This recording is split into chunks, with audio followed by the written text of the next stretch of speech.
हम बनी गाँव में आ तू बाडू टाउन में। हम बनी गाँव में आ तू बाडू टाउन में। लागत जवानी कट जाई लॉकडाउन में। लगे बड़ी डरावा सासु गइल बड़ी नई हरवा।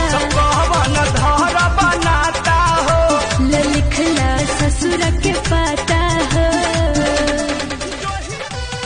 पहिले वाली उ तो नहीं खेइयारवा अब तो बदल गइल बिया। कि मदद से रहे मोबाइल पर बिजी हाथ से निकल गइल। नया बुस कहवाले टवाइला उछला पहाथावा चलइला तहन कोन हमरा पमहइला। दिन बाबे गरम महीनावा देखल के जात तहरा गाल के पसीनावा।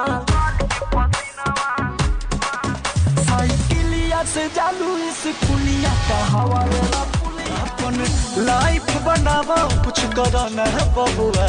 अपन जिंदगी बनावो कुछ करो ना बबुआ।